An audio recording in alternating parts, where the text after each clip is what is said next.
Tom Hanks held a letter in his hands, while Steve Harvey prepared for another light-hearted moment, but the reading took an unexpected turn.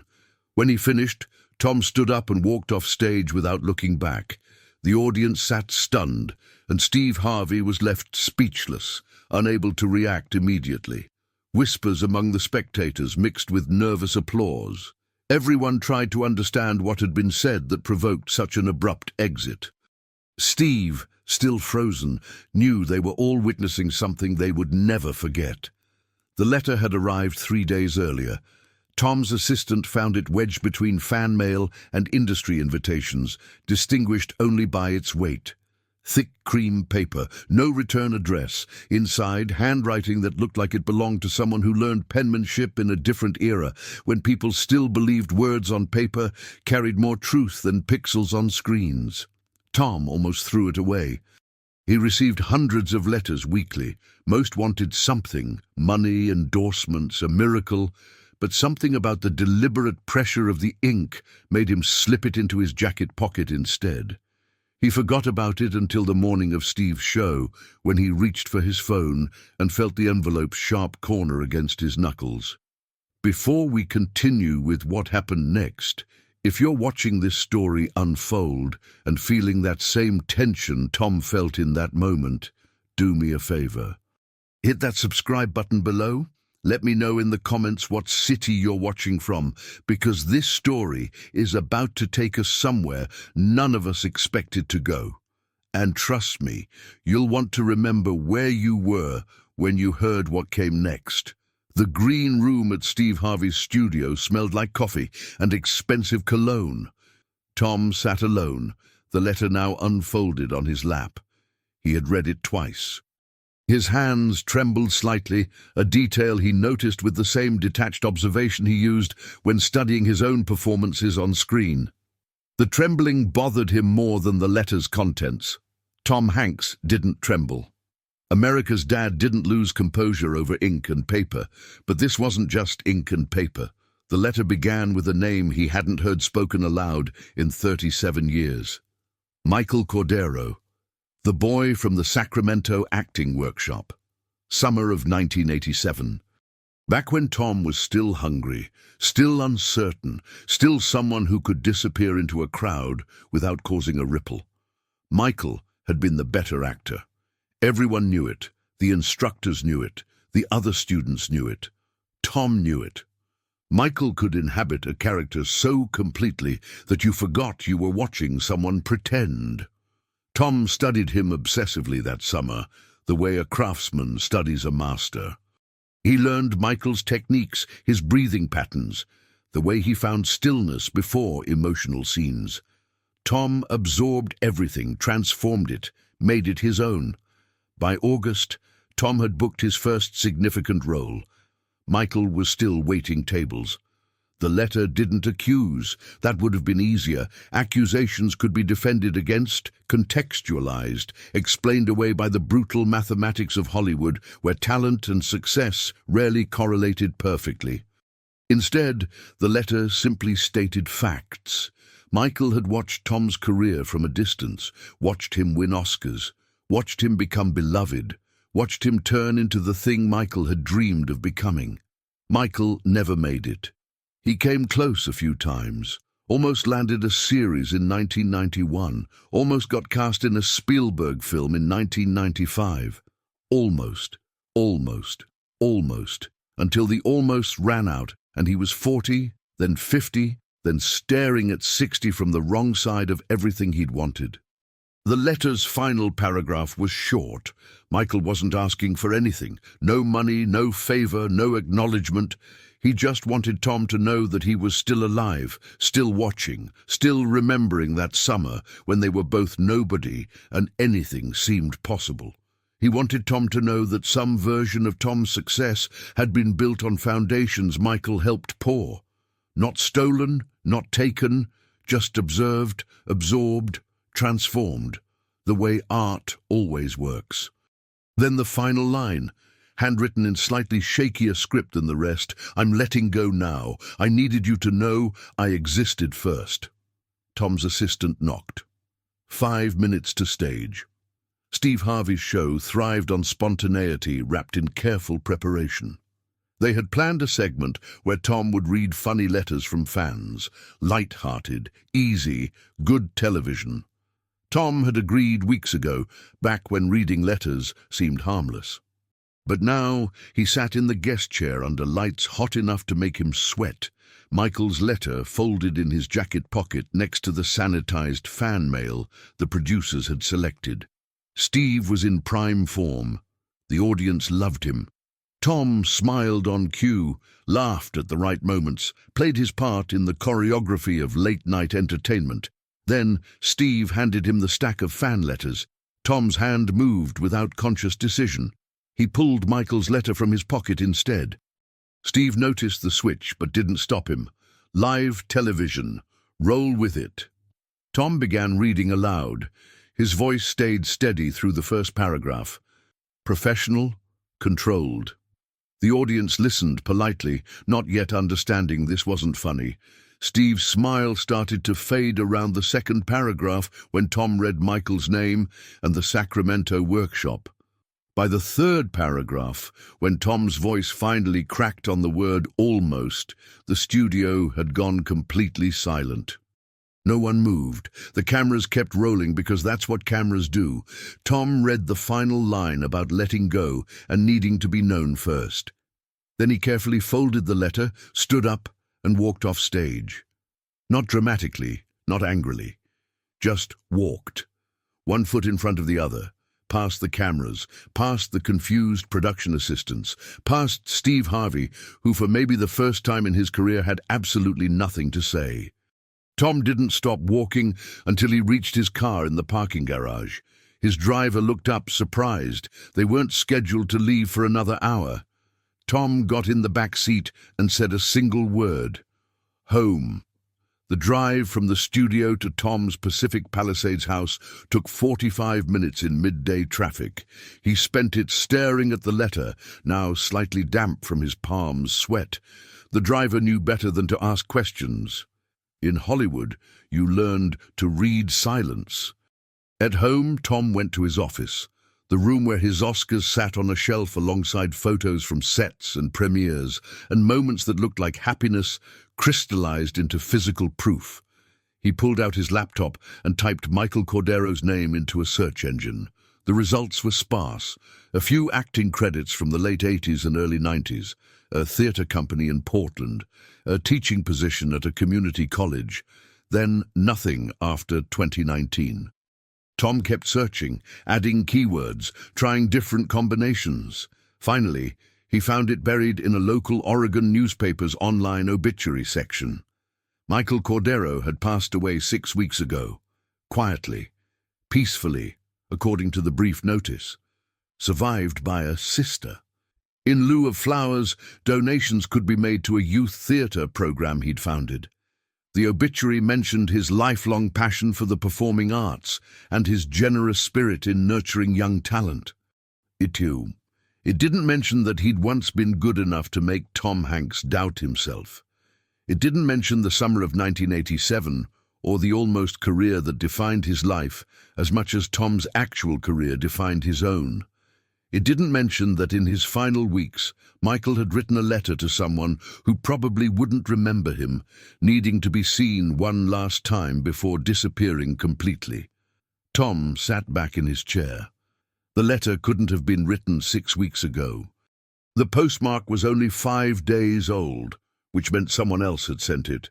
The sister, probably, fulfilling a final request, giving Michael the last thing he'd asked for, proof that he'd been witnessed, that his existence had registered somewhere beyond the fading memories of community theater audiences and students who'd forgotten his name.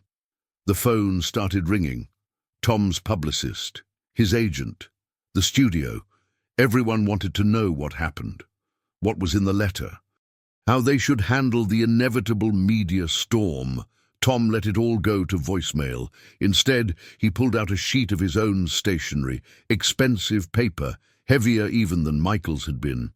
He began to write, not to Michael, obviously, but to the sister whose name he'd found in the obituary, Sarah Cordero. He didn't apologize. There was nothing to apologize for. He hadn't done anything wrong. Success wasn't theft. Learning from others wasn't betrayal. Hollywood's math was cruel, but not malicious.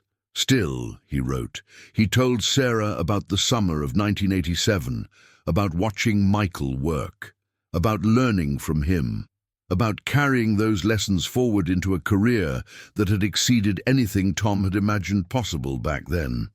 He wrote that Michael had been right. Some of Tom's foundation had been poured by people like Michael. Not just Michael, but dozens of actors and teachers and directors who had given pieces of themselves, that Tom had assembled into something that worked. That's how art worked. That's how anyone became anything, through observation and absorption and transformation. But he also wrote something else, something that surprised him, even as his hand formed the words. He wrote that he envied Michael, not the struggle, not the disappointment, but the purity. Michael had loved acting enough to do it without the reward of fame or wealth or recognition. He had taught students and performed in small theaters and poured himself into the craft for the craft's sake. While Tom had been busy becoming a brand, Michael had remained an artist.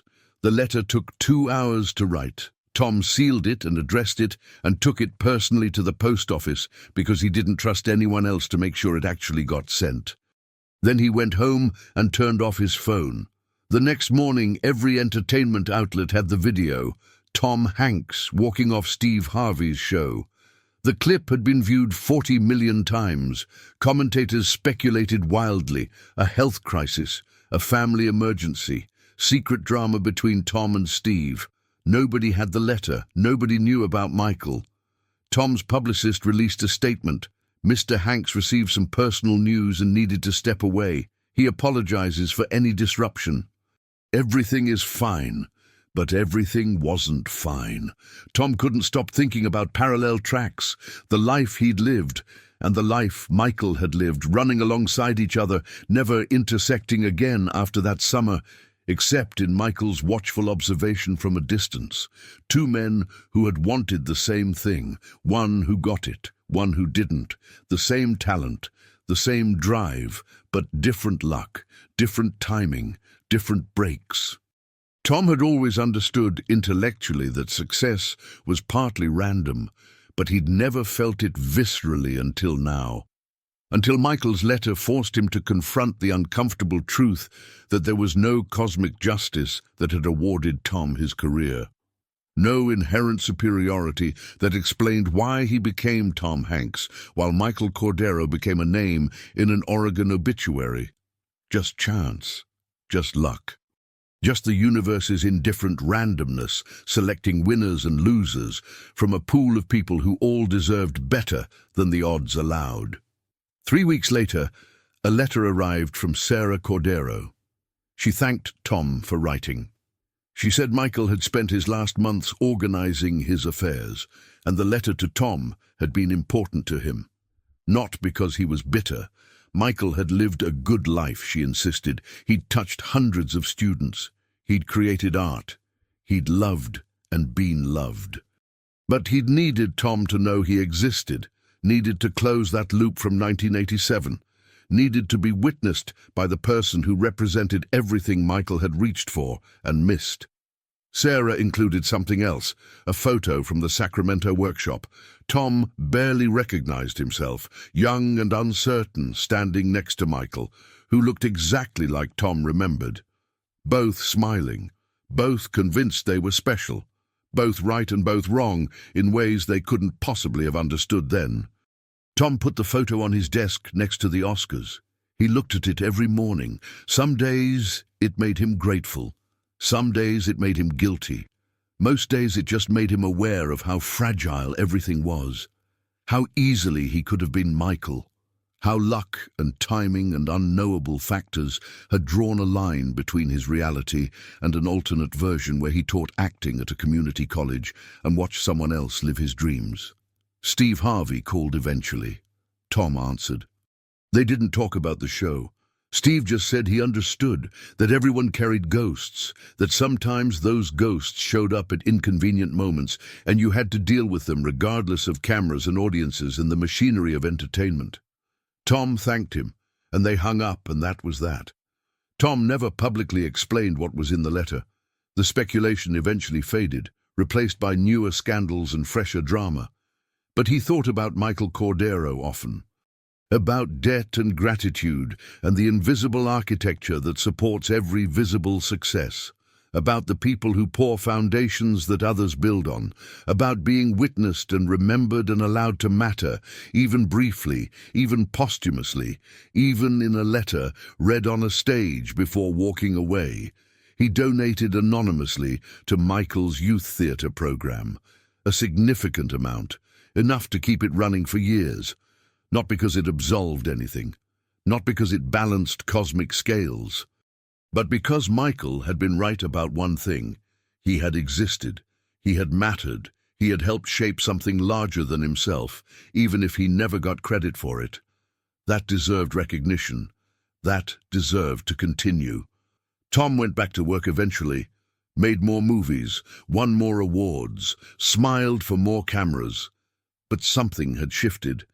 He started seeking out the Michael Corderos in every production, the talented people in small roles, the crew members who made magic happen invisibly, the ones who would never be famous but without whom nothing would work.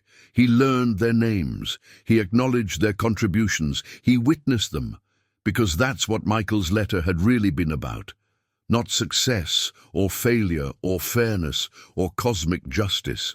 Just the fundamental human need to be seen, to have your existence registered by someone else.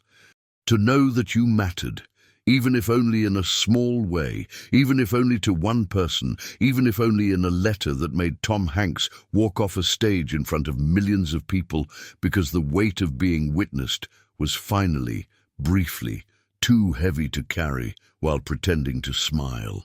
The photo stayed on his desk. Tom never talked about it publicly.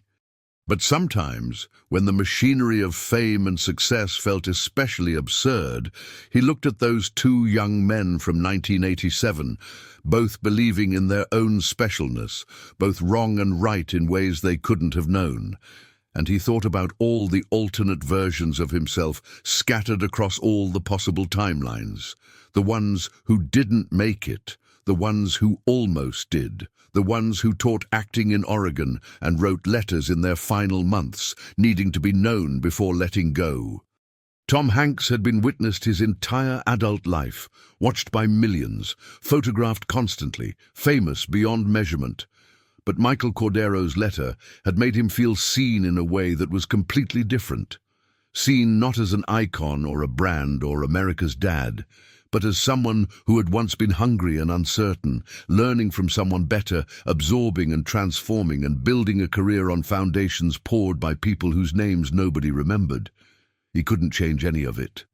Couldn't rewrite history or redistribute success or make Hollywood's brutal mathematics any less cruel. But he could remember. He could keep that photo on his desk. He could fund theatre programs. He could learn names. He could witness others the way Michael had witnessed him. It wasn't enough. It was never enough. But it was something. And in the end, being something was better than being nothing. Being remembered was better than disappearing completely. Being witnessed, even once, even briefly, even in a letter that made someone walk off stage, was better than never being seen at all.